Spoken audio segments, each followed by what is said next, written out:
Is Koh Samui the beautiful island paradise that everyone talks about, or is it overcrowded, overpopulated, and an absolute hellhole for tourism? In this video, I'm going to show you all that. I'm going to tell you everything you need to know about Koh Samui, and I'm going to show you how to have the best time while you're here. So let's get into it.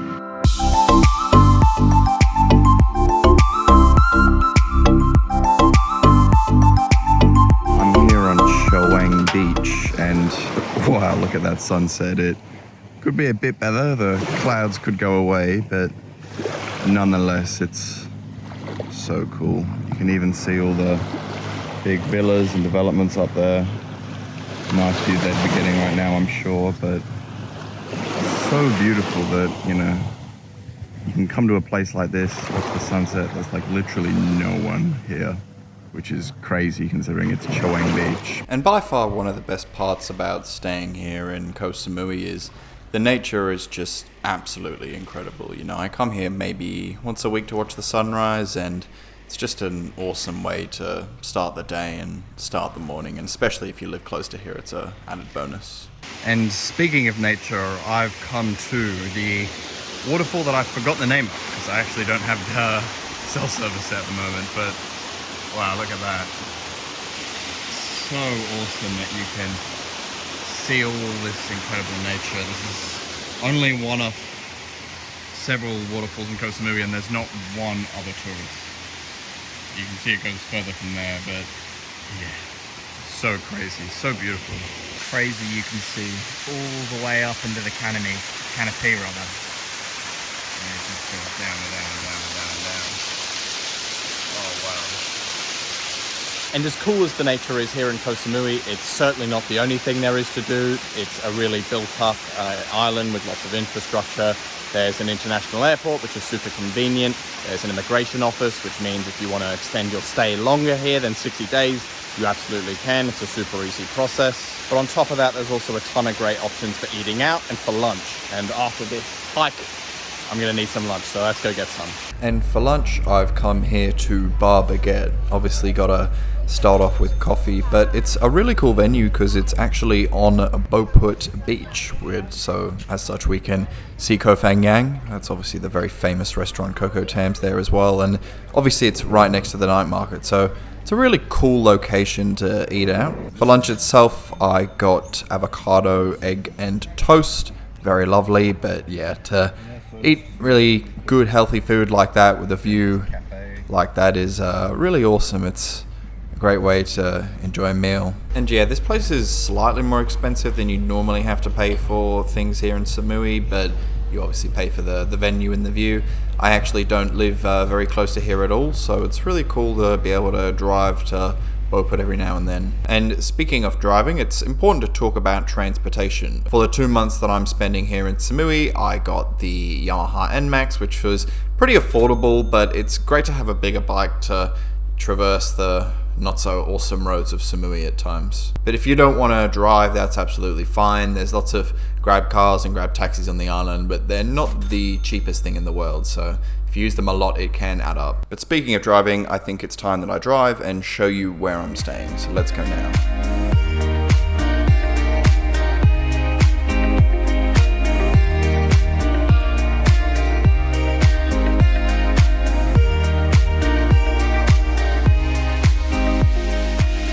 And as for where I'm actually staying, I'm staying in the Chaweng Hills, which is obviously the hills west of the big city of Chaweng. I really like this place because if you can find really affordable accommodation, which isn't always a guarantee, but if you can find it, you often get incredible views like this. And it's just so amazing waking up to this every single morning. You can even see Koh Phangan off in the distance there, but yeah, I mean, this is, for the price, probably pound for pound, the nicest place I've ever stayed in. And speaking of price, I paid $650 for the month on Airbnb, which obviously this place has 2 bedrooms as well, is absolutely insane. It's so beautiful and I would highly recommend. And I've just come here to a cafe to get a coffee. Oh, very good. Can't complain about that at all. But let's actually talk about what the lifestyle is like here in Koh Samui, specifically if you were to live here long term.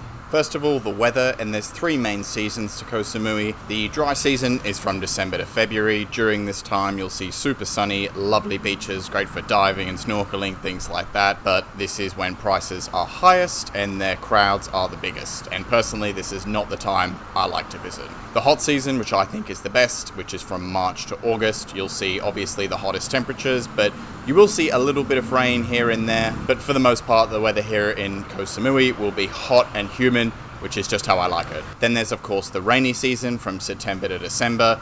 During this time, obviously the rains will be super heavy. This can be really annoying, not just to interrupt your trip, but if you're planning on doing any island hopping, the boats and ferries can be interrupted during this time. And generally speaking, rains are heaviest in October and November. But it's also important to note that Koh Samui's weather cycles are completely different from the rest of mainland Thailand, and as such you need to plan accordingly if you're visiting multiple parts of Thailand. But let's talk about the food here in Koh Samui. It is for the most part very good. There's not unlimited options like you might find in a place like Bali, but everywhere you go, at least for a Western meal, will be good, if not excellent. The unfortunate part is you do have to pay a bit of a premium for that good food, and food prices here in Koh Samui are generally speaking anywhere from 20 to 40% more expensive than other parts in Southeast Asia. Coffee as well, if you're willing to pay for it, similar situation, you can get world-class, incredible coffee.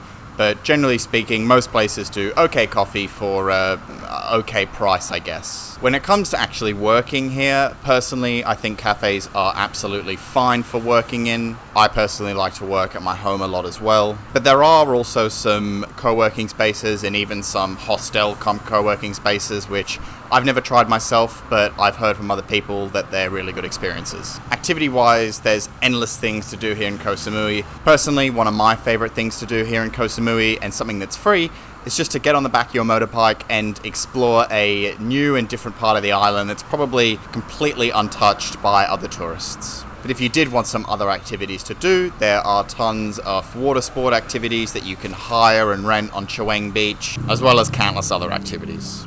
When it comes to nightlife, Koh Samui has everything from small bars to bustling nightclubs.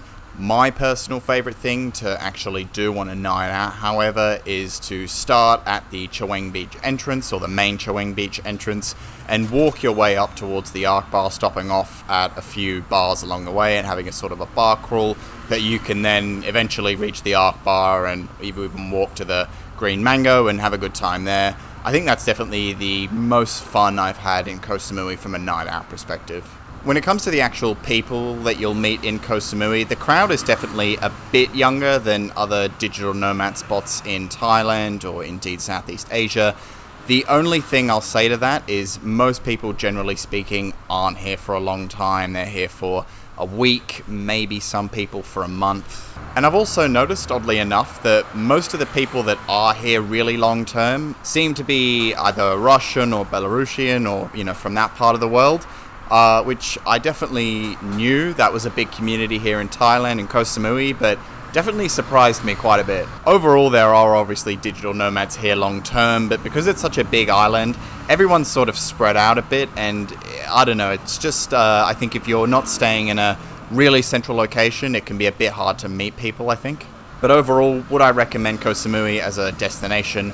100%. The nature in Koh Samui is some of the most unique I've seen compared to any other place in the world. It's a small island and it definitely gives off that vibe, but at the same time it's built up enough to where you can still have a really good time and enjoy a really good lifestyle.